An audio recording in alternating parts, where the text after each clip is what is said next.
Shalom bien-aimés dans le Seigneur, nous voici au pied du Grand Roi pour notre méditation quotidienne. Nous sommes le vendredi 6 septembre 2024 et nous vous saluons au nom de notre Seigneur et Sauveur Jésus-Christ.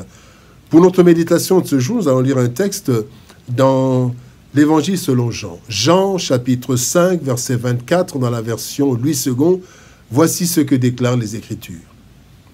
En vérité, je vous le dis, celui qui écoute ma parole et qui croit à celui qui m'a envoyé a la vie éternelle et ne vient point en jugement, mais il est passé de la mort à la vie.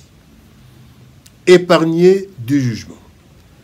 Épargné du jugement, tel est le thème de notre méditation de ce vendredi 6 septembre 2024. Bien-aimés dans le Seigneur. Le grand jugement, c'est le rendez-vous final de l'humanité avec Dieu. La Bible en parle à plusieurs reprises, notamment dans Daniel, chapitre 12, verset 2, il est dit « Plusieurs de ceux qui dorment dans la poussière de la terre se réveilleront, les uns pour la vie éternelle et les autres pour l'opprobre, pour la honte éternelle. » Ça veut dire pour la destruction éternelle ou pour la perdition éternelle. Le Seigneur en parle aussi dans le 25e chapitre de l'Évangile selon Matthieu. Ce jugement décidera de l'éternité de chacun, comme le dit Daniel, les uns pour la vie éternelle et les autres, donc la vie éternelle, le paradis, les autres pour l'opprobre, pour la honte éternelle, donc l'enfer.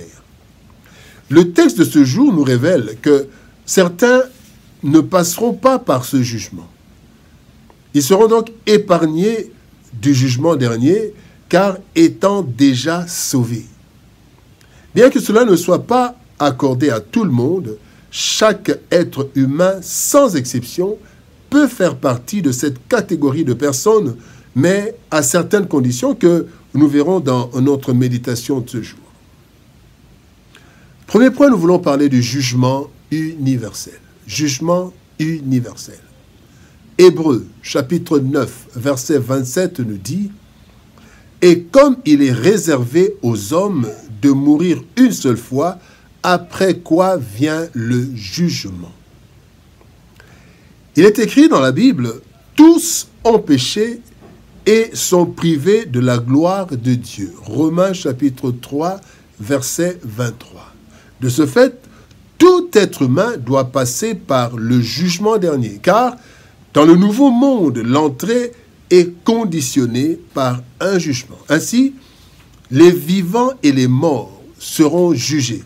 Selon 2 Timothée chapitre 4, verset 1er, il est dit « Je t'en conjure devant Dieu et devant Jésus-Christ, qui doit juger les vivants et les morts, et au nom de son apparition et de son royaume. » Personne, bien-aimé, n'échappera au jugement. Car nul ne peut échapper au Créateur, ainsi que le psalmiste le dit. « Où irai-je? Loin de ton esprit. Et où fuirai-je loin de ta face ?» Psaume 139, verset 7. C'est ainsi qu'il est écrit dans Amos, chapitre 4, verset 12. « Prépare-toi à la rencontre de ton Dieu. » Mon frère, ma sœur, prépare-toi à la rencontre de ton Dieu, parce qu'un jour, il y aura le jugement et personne ne peut échapper à ce jugement. Le jugement dernier est une réalité.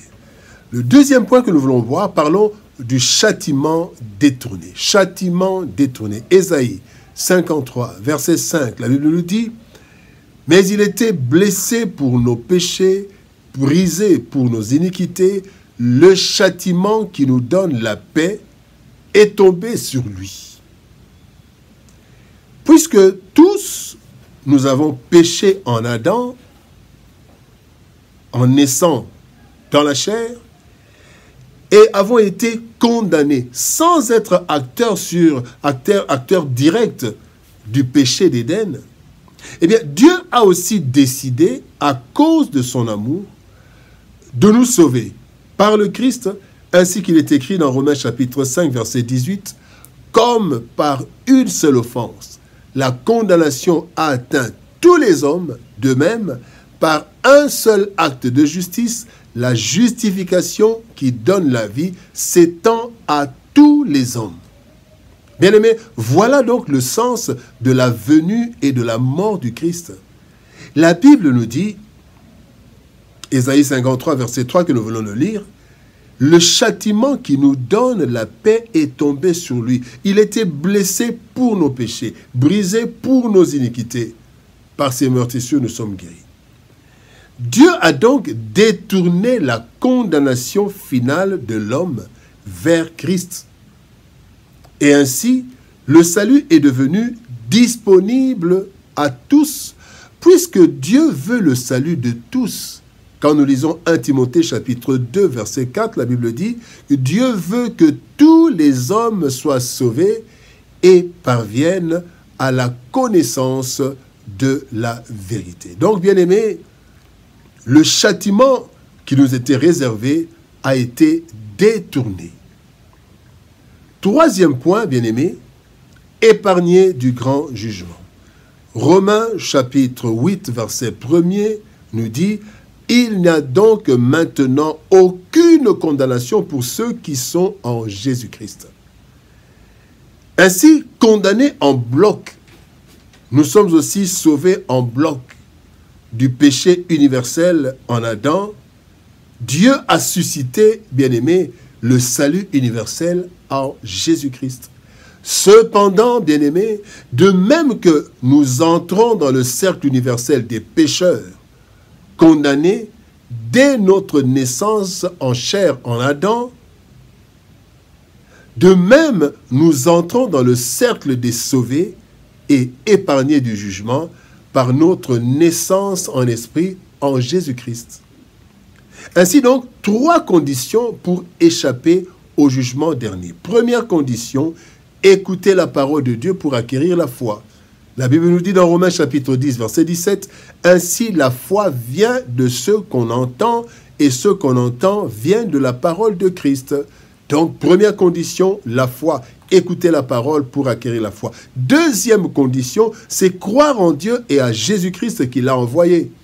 Jean chapitre 17, verset 3, la Bible dit, c'est Christ qui parle, il dit « Or, la vie éternelle, c'est qu'ils te connaissent, toi, le seul vrai Dieu, et celui que tu as envoyé, Jésus-Christ. » Troisième condition, faire la volonté de Dieu. Dans Matthieu chapitre 7, verset 21, voici ce que le Seigneur Jésus-Christ dit. « Ceux qui me disent Seigneur, Seigneur, n'entreront pas tous dans le royaume des cieux, mais celui-là seul qui fait la volonté de mon Père qui est dans les cieux. » Épargné du jugement. Bien-aimé dans le Seigneur, notre vie sur la terre est éphémère. Nous attendons tous les nouveaux cieux et la nouvelle terre, dont l'entrée sera conditionnée par le passage au jugement. Au cours de ce dernier jugement, bien-aimé, chacun connaîtra son sort. Cependant, une mesure exceptionnelle est réservée à tout celui qui croira au Seigneur Jésus-Christ et qui gardera sa parole. Ce dernier, donc celui qui croit en Jésus et qui garde sa parole, ce dernier bénéficiera de la sentence qui est tombée sur Christ. Christ étant mort afin que ceux qui croiront en lui passent de la mort à la vie éternelle et soient ainsi épargnés du jugement. Prions. Père éternel, nous te bénissons et te rendons grâce pour ton amour et ta bonté. Merci Seigneur parce que de même que Seigneur éternel, nous avons été condamnés par notre naissance en chair en Adam, Seigneur de gloire, tu nous as sauvés par la naissance en esprit en Jésus-Christ. Seigneur de gloire, je te prie de nous aider, Seigneur éternel de gloire, à persévérer. Oui, pour que nous puissions entrer ce jour-là dans ton repos, dans le royaume que tu as préparé. Seigneur, aide-nous. Aide mon frère, aide ma soeur. Que le Saint-Esprit convainque le cœur de mon frère, de ma soeur, afin qu'il croie en la parole, qu'il croie en Jésus-Christ et qu'il fasse la volonté du Père. Seigneur éternel, nous avons besoin de toi. Merci, Seigneur de gloire, d'intervenir dans nos vies. Merci de nous épargner du grand jugement en nous donnant la vie éternelle avant ce jugement. Ainsi, il n'y a plus de condamnation pour ceux qui sont en Jésus-Christ. Bénis ta parole, éternelle Dieu de gloire, et bénis ton peuple. Au nom de Jésus-Christ, nous avons ainsi prié, Père. Amen. Bien-aimés dans le Seigneur, que Dieu nous bénisse. Shalom, au revoir, et par la grâce de Dieu, nous nous retrouvons demain pour une nouvelle méditation au pied du grand roi. Shalom, au revoir et à demain.